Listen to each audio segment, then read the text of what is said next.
Bueno, pues vamos a intentar indagar en todo esto con el informe de perspectivas para 2024 de Fidelity. Tenemos a su director para ventas para España y Portugal, a Óscar Esteban. Óscar, muy buenas tardes. Muy buenas tardes. Bueno, es interesante también un poco el titular que le dais. Decís que 2024 es un año inusualmente difícil. Hombre, siempre es complicado intentar aventurarse y avanzarse a decir qué es lo que va a pasar en un año concreto. Pero decís que es inusualmente difícil. ¿Qué tenéis en mente? ¿Por qué lo veis tan complicado? Es inusualmente difícil el adivinar cuál va a ser el claro movimiento macroeconómico porque hay muchas variables que están encima de la mesa. Tú has comentado algunas, pero tampoco debemos dejar de lado el efecto de las políticas monetarias por parte de los bancos centrales. Unas políticas monetarias que vienen de tipos negativos o una política monetaria ultra flexible a un esfuerzo, una subida de tipos muy agresiva y no sabemos cuáles van a ser las implicaciones que va a tener de aquí en adelante.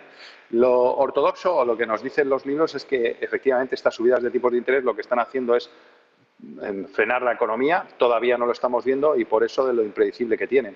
Y también significa que van a tratar de que la inflación empiece a caer. Lo estamos viendo, efectivamente, el pico máximo se alcanzó a mediados de 2022, ya estamos viendo cómo esa inflación está cayendo, pero lo que tú comentabas del tema relacionado con el conflicto de Oriente Medio también puede hacer que la inflación se vuelva a repuntar.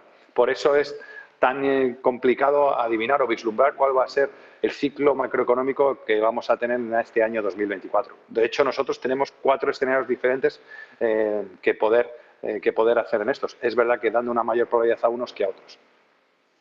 Quería preguntarte porque es interesante que la hipótesis principal que tenéis sea una recesión cíclica. Tanto hemos hablado de recesión que al final no ha llegado, o al menos en Estados Unidos. En Europa ha estado ahí, aunque el concepto como tal de recesión técnica todavía no lo tenemos porque no ha habido 2 trimestres consecutivos de contracción económica. Pero habláis vosotros de recesión cíclica. ¿Por qué? ¿Qué esperáis?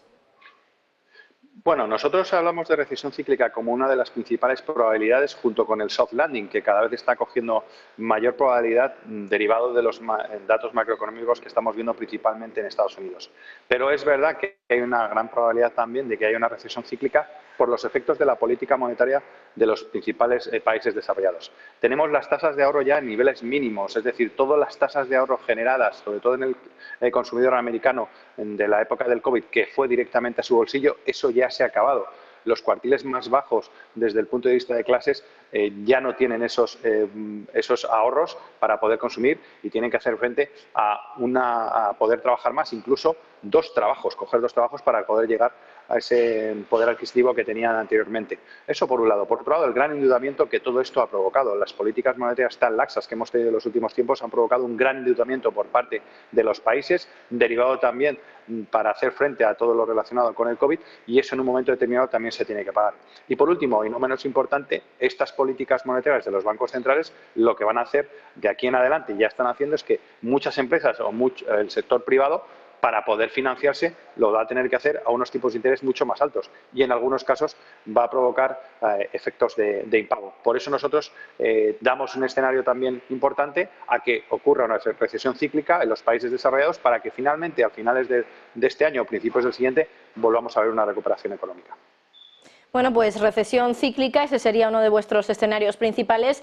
Y también habláis de Asia, dándole sobre todo importancia a lo que pueda pasar en China. Sabemos que la economía china ahora está sufriendo una desaceleración económica, crece al 5%, que no está nada mal si luego lo comparamos con los crecimientos que vemos aquí en Europa, por supuesto, pero viene de crecimientos mucho más altos, de incluso el 10% en años anteriores.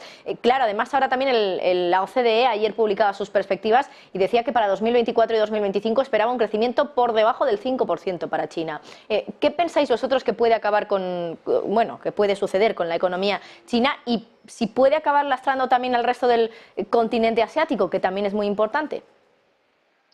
Te he de decir que China, junto con India, actualmente son el 70% del Producto Interior Bruto a nivel mundial. En el año 2023 así fue.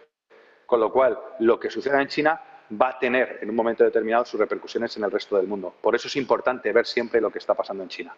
Desde Fidelity nosotros creemos que le damos una alta probabilidad a que se estabilice ese crecimiento económico, un crecimiento económico enfocado en ese 5%, porque ya no es un país emergente como él era hace 20 años o 15 años, sino ya es emergido. Y obviamente el plan quinquenal del gobierno chino es un enfoque en un crecimiento consistente de en torno al 5%, que desde nuestro punto de vista, con esa probabilidad que le damos, creemos que lo va a conseguir.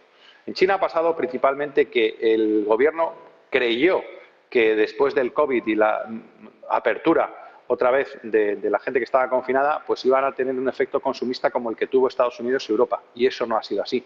Tiene una especie de síndrome de Estocolmo, unas tasas de ahorro muy elevadas, en torno al 35% en media en los hogares, y eso todavía no ha provocado ese consumismo que sí hemos visto en los países desarrollados.